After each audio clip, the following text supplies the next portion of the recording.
September 15th marks 5 years since Israel, Bahrain, and the United Arab Emirates signed the Abraham Accords, a breakthrough deal by the first Trump administration that widened the circle of peace, with Morocco and Sudan becoming signatories shortly thereafter. How have these accords impacted cooperation in the Middle East, and will Saudi Arabia join the pact? Have relations been compromised by the ongoing war with Hamas? Joining us, of course, from the Misgav Institute is Asher Fredman, an expert on the Abraham Accords and regional cooperation. Also, Ruth Wasserman Lande, former MK and founder and co-chair of the Knesset Caucus for the Promotion of the Abraham Accords.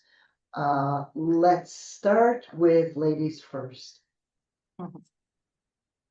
So good morning, everyone, and thank you very much for this introduction and for your patience to listen and to try and delve into the importance of something that is truly game-changing. Let me start by saying that more or less the obvious, and that is that obviously 5 years ago when the Abraham Accords were signed, it was nothing less than game-changing. And the reason is particularly perceptive in terms of the Arab and, let's say, regional perception of Israel, that it is something to not be touched, at least officially, overtly, until the Israeli-Palestinian conflict would be completely solved. That was the, let's say, prism of thought, the paradigm. And obviously, the signing of the accords changed that. Sort of the axiom became, we can sign, we can move forward. And meanwhile, at least from their perception, the Abraham Accords would move along while negotiations or some kind of attempts and work would be done on the Israeli-Palestinian front, at least in terms of what they declared to their publics. 5 years along, as we all know, we live in a neighborhood where not even one day goes by without something happening. So a huge number of things have happened. Worst of all and most impactful was, of course, October 7th.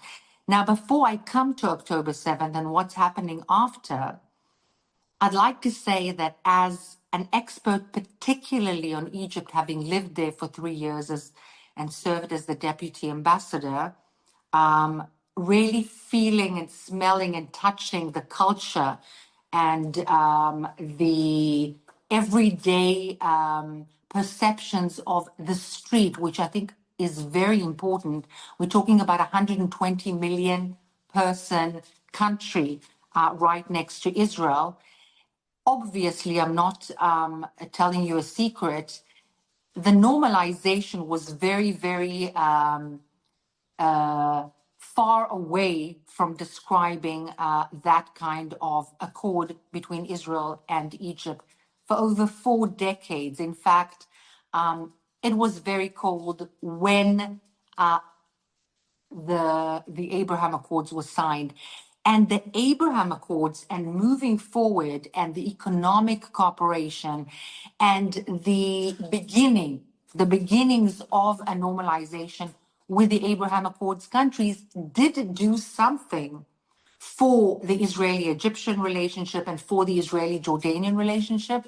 I can and I stress the Egyptian-Israeli relationship was very difficult.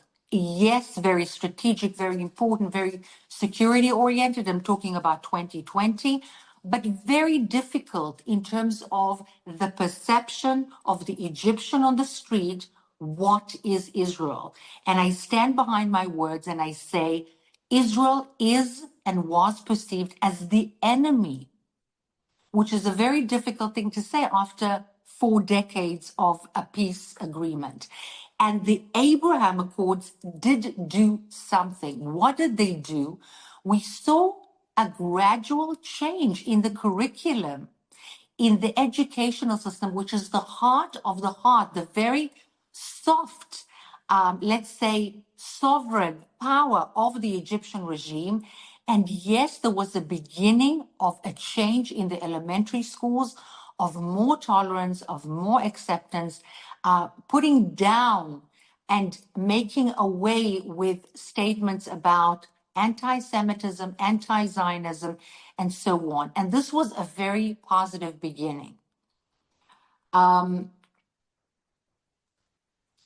October 7th, obviously, there's been a huge change for the worse in terms of the perception, both in Abraham Accord countries, on the street thereof, and in countries like Egypt, Jordan, etc. The difference being, and there's a huge difference to be shown and to be highlighted in order to understand, is that the Abraham Accord countries, the regimes, are adamant to maintain the relationship. They see the vested interest that they have in maintaining the relationship, and I'll say a word in a minute about why. And they incur, or they expect, the street to follow, and there are no questions asked. In Egypt and in Jordan, the situation is different. In Egypt, the manner in which the regime faces the street when things are not going well is that it raises its voice and its criticism against Israel. Now, in a manner of speaking, it's basically shooting itself in the kneecaps, because when and if it will need to cooperate with Israel, and it does need to cooperate with Israel still, in terms of security, for strategic issues and so on, despite everything, and there is a lot in that everything, it makes it very difficult for the regime to be able to do anything together or in cooperation with Israel, given the incitement, the indoctrination, and the, let's say, the steam that it releases vis-a-vis the Egyptian street, the Jordanian street, against Israel. The UAE, Bahrain don't do that. Morocco does not do that. Yes, it allows for anti-Israel sentiments on the street, but to a very certain point. They don't do that. It's not allowed. And that makes a huge difference, because there is a yes and there is a no. Things are clear. The regime stands by the agreements, and that's a huge, huge difference. It does not allow the street to delve and to indulge itself in the anti-Israel, anti-Zionist, anti-Semitic sentiment, which, by the way, it feeds off from the social media, from Al Jazeera, from things that are still open. Okay, so that's one thing that was very important for me to stress. Now, when we look at countries like the UAE, Bahrain, and so on, and Morocco as well, yes, there is a huge added value in cooperating and, let's say, aligning themselves with Israel against an axis that has been greatly weakened, the Shiite axis. But they are smart enough and sophisticated enough to understand that it's not gone. There is still a wounded animal with its back against the wall, the Islamic Republic of Iran, that will still try and aim against regional stability and aim for its own hegemony in the region. Very far away from what it was, doesn't have the same powers that it had before Israel weakened Hezbollah, Hamas, Islamic Jihad itself, and the Houthis. But still, the countries in the region understand that it's not gone. So that's one reason to align themselves with Israel, and that, of course, includes Saudi Arabia. But there's another very important reason, and that's Turkey. So they understand very well Turkey's, let's say, drive for hegemony over an Islamic Sharia-based caliphate, against anybody who tries to take that hegemony. That's one. Two, they well understand that Syria is no longer Syria, but it's in fact Turkey ruling over Syria and having control over that region, including the energy and the fact that it can maneuver or transport energy from the Turkmenic countries via Syria towards the West, and that's a lot of power. That's over and above the geostrategic geographical position of Turkey in the region and its strong army and the fact that it's a member of NATO. So now they understand that there is another very strong element in the region which may pose a threat to them in the near or medium future.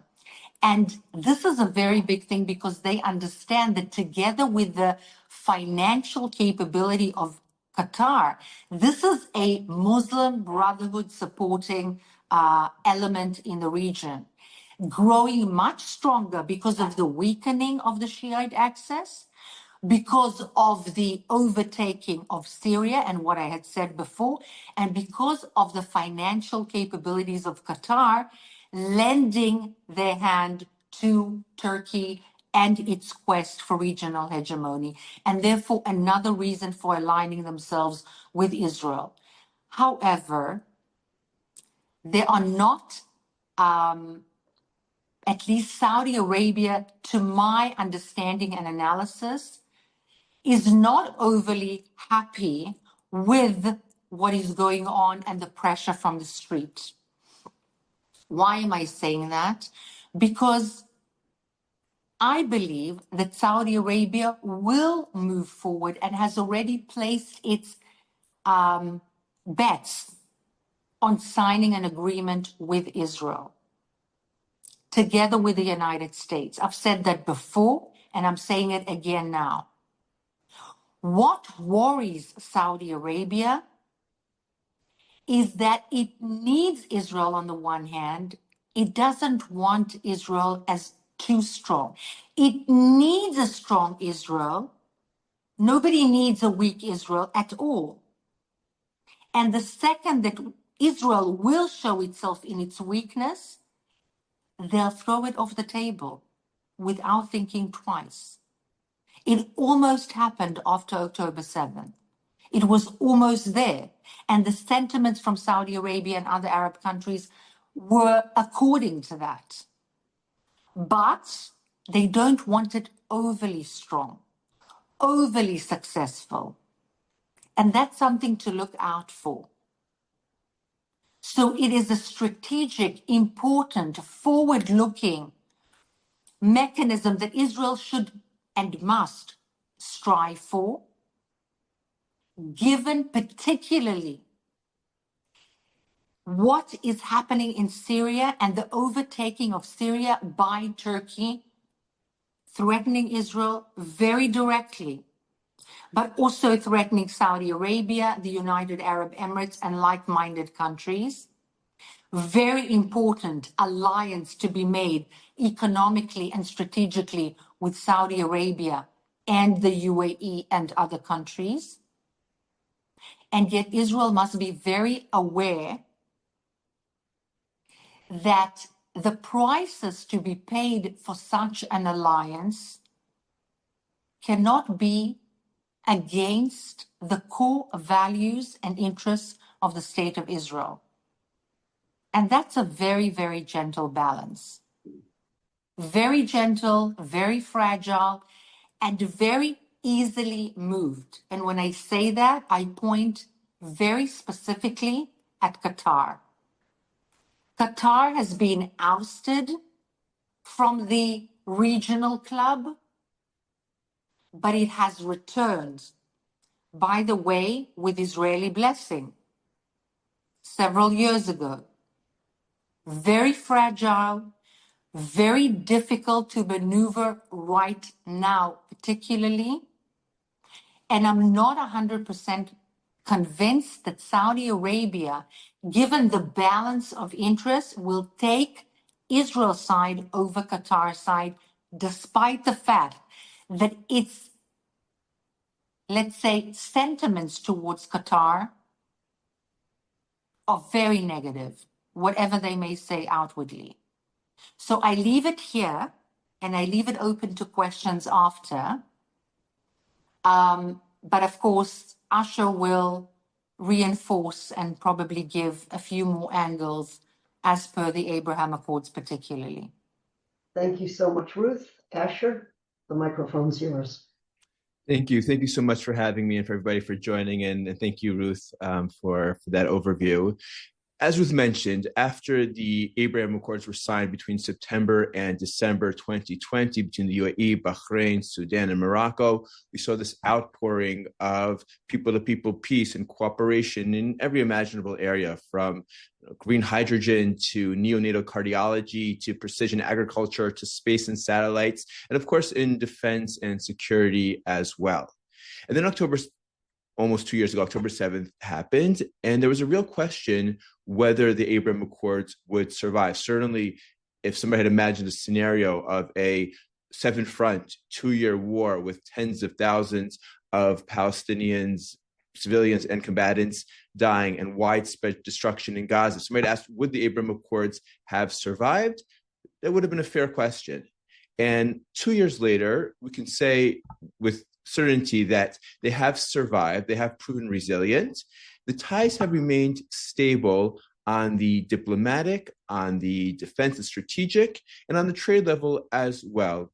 If you look at, for example, the trade data between the countries. So if you look at 2024 as opposed to 2023, so after the war as opposed to before the war, trade with the UAE is up 10%, with Morocco up 40%, with Bahrain up 843%, and even with Egypt and Jordan, our trade was up. It was 31% in Egypt and up 7% with Jordan.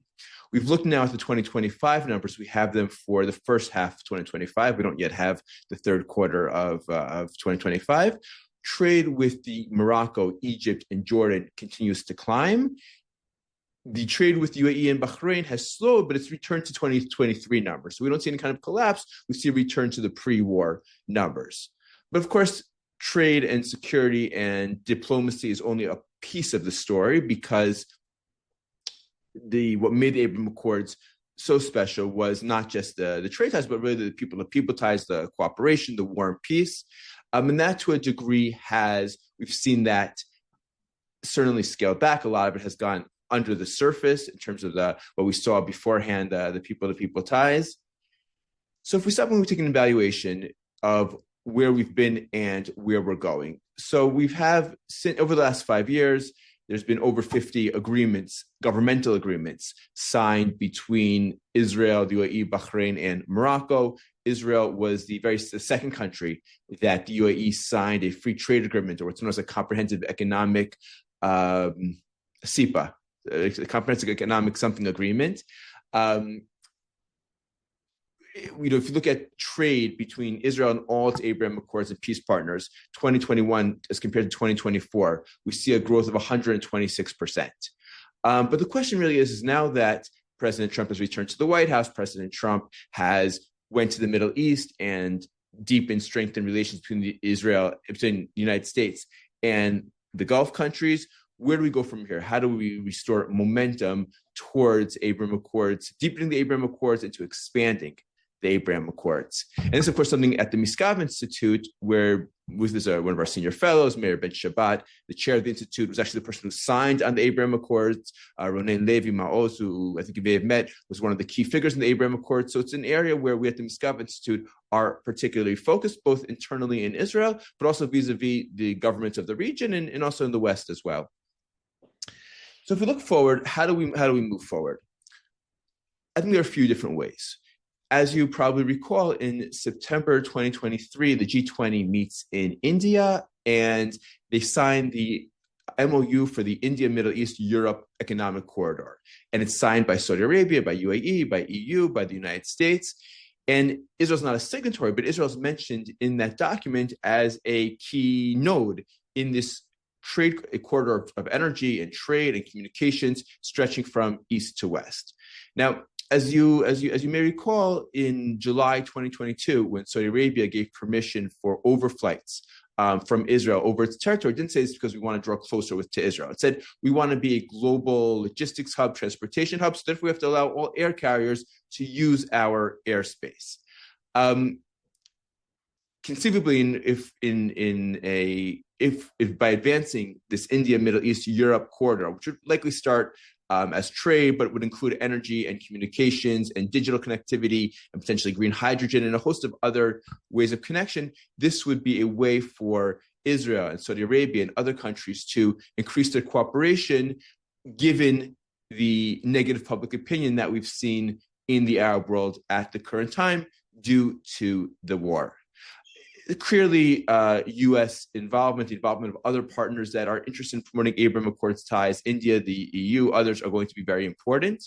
There are many other different kinds of frameworks, whether it's a Middle East Security Alliance, the first flickers of which we saw in the response to Iran's attacks against Israel, whether it is creating a innovation network or a cooperation in the field of AI, because obviously the United States is quite interested in coming out on top in the global competition in the field of AI vis-a-vis China, and both Israel and the UAE are key partners to the United States in this, and each one brings its particular strengths. Now, you asked about Gaza and the Gaza war, and also we can talk about Qatar and how that's impacting. So let's say a few words.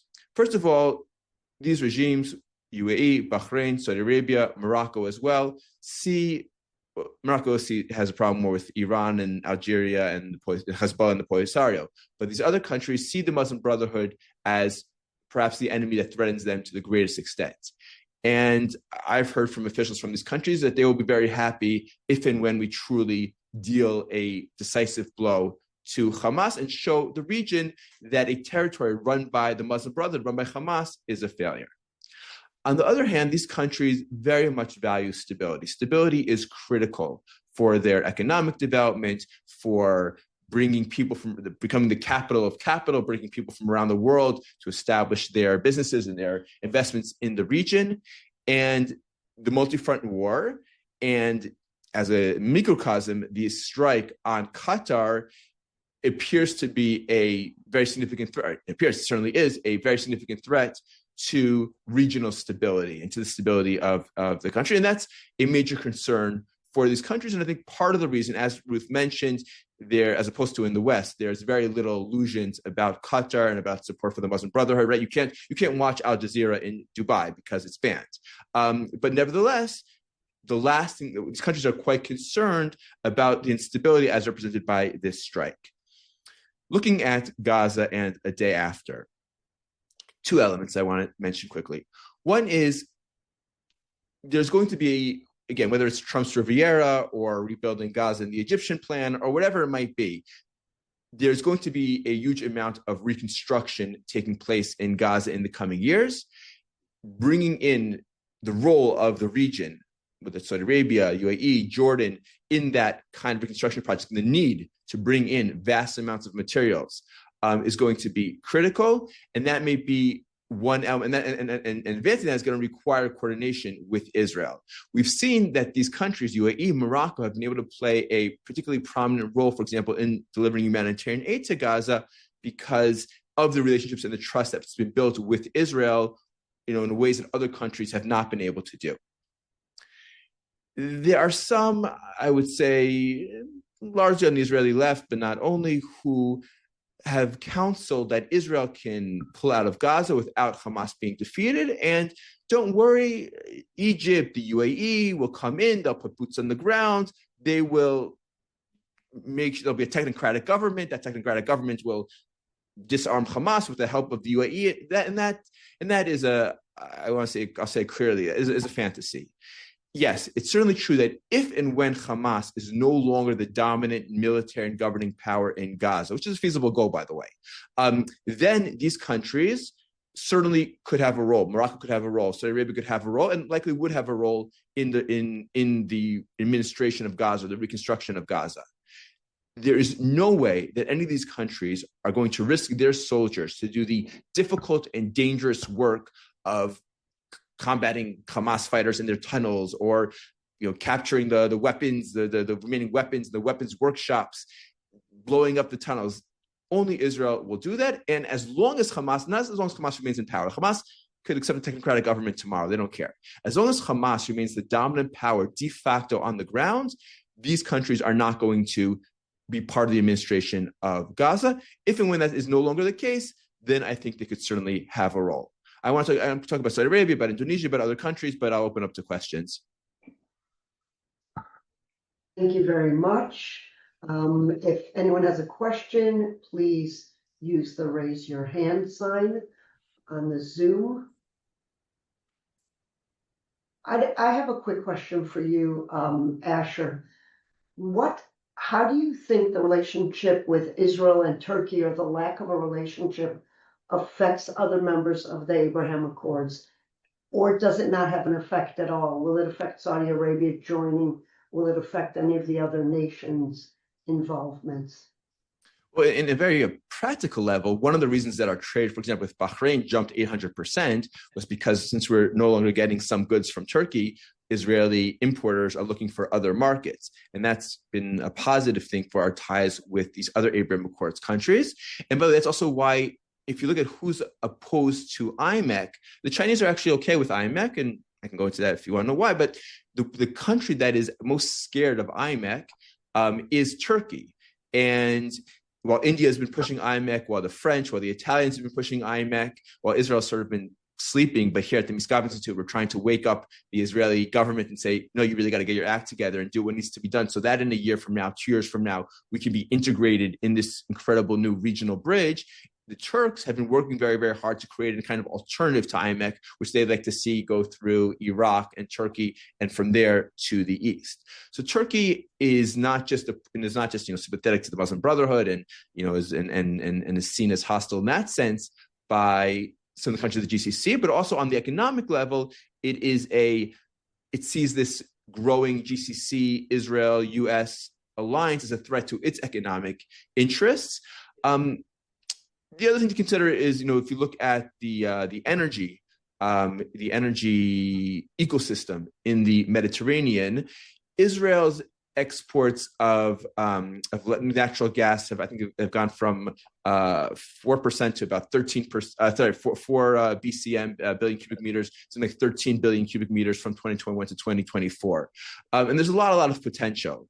And here, too, there's a lot of potential for cooperation between the UAE, Saudi Arabia, Israel, Cyprus, Greece, on greatly expanding that and becoming, a very important supplier to Europe. And Turkey, too, would see that as a threat. It's in competition with Cyprus over some of its gas fields. It wants to be the pipeline to Europe for natural gas. So there's a lot of very, very significant competing interests. And of course, it's without going to security and Syria and all the other interests on the table. Ruth, do you have something to add? You're muted. Hang on, sorry. Ruth? No.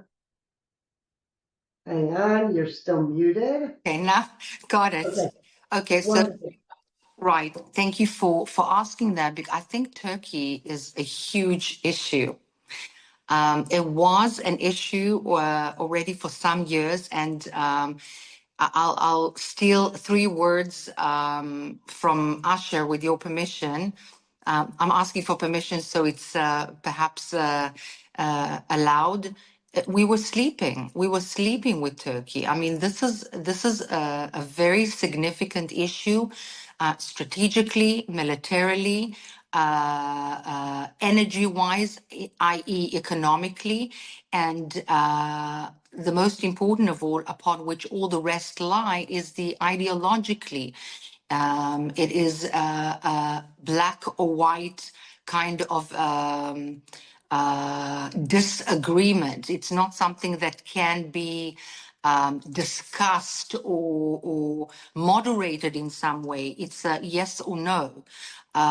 So it's a very, very worrying, and I believe that yes, Turkey will try to do everything to minimize the expansion of the Abraham Accords and to minimize the possibility of Israel having its foot in the doorstep of all the potential fruits that such an expansion may have. There's a I question. cannot hear you. Hang on one second. JJ, would you like to ask the question yourself? I can't seem, let's see. I have the question. How will the annexation of Area C or Jordan Valley or the entire Judean Samaria that Israel might declare in response to the recognition of the Palestinian state affect the Abraham Accords? Ruth? That's an excellent question. And I am saying honestly, I don't know 100% the answer. Declaratively, the UAE, Saudi Arabia, all of those countries have made it very clear that they will not accept the annexation because that sort of puts an end to what even appears as some kind of a talk about potential two-state solution, whether one agrees with it or not. And there's, I think, a very clear understanding that there's no how do you say this word, romanticization or a romantic notion amidst the Emiratis and or Saudis of what the Palestinians are. But they are adamant about at least the declarative part of maintaining this on the table. So they've made it clear declaratively. How they will proceed de facto, I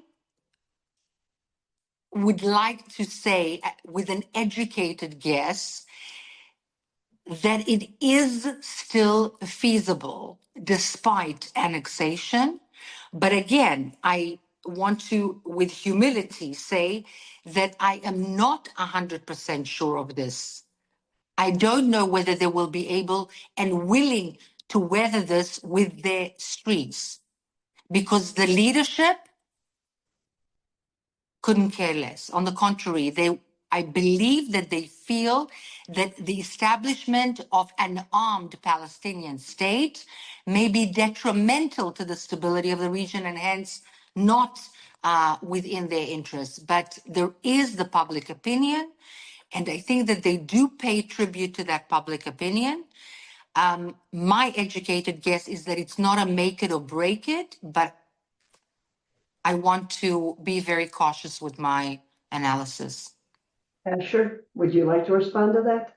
Sure. So as Ruth mentioned, the Emiratis, the Saudis have a much clearer understanding of the nature of the Palestinian Authority than most countries in the West. I have a friend who used to be a high-ranking financial official in the UAE, and he was in charge of transferring monies to the PA. And he said to me, this is a number of years ago, I transferred the money. It didn't go to the PA. It went to Abu Mazen's bank accounts. It went to his son's bank accounts. We know exactly where it went.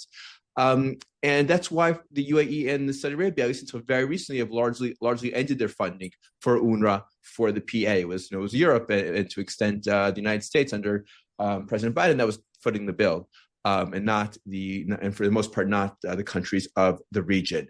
Again, I think also they're likely aware, for example, of you may have seen the PCPSR, the Shikaki polls, indicating, for example, that Hamas is by far the most popular party, I think by 50% vis-a-vis Fatah in the West Bank, and that 59% of people in the West Bank believe that October 7th was the right decision.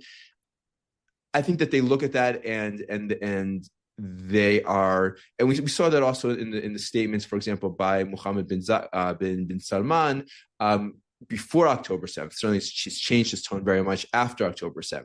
But before October 7th, talking more about improving Palestinian lives and welfare of Palestinians, and less about this idea of a Palestinian Authority state that might well turn into a Hamas state. But certainly, they are very cognizant of public opinion, and the formal act of applying sovereignty would certainly be seen as very negative and decrease the space that they have to continue supporting Israel. And they are absolutely getting, I think one of the reasons why we saw President Mohammed bin Zayed go to Qatar so quickly after the Israeli strike was also because he's seen as the trailblazer in establishing relations with Israel.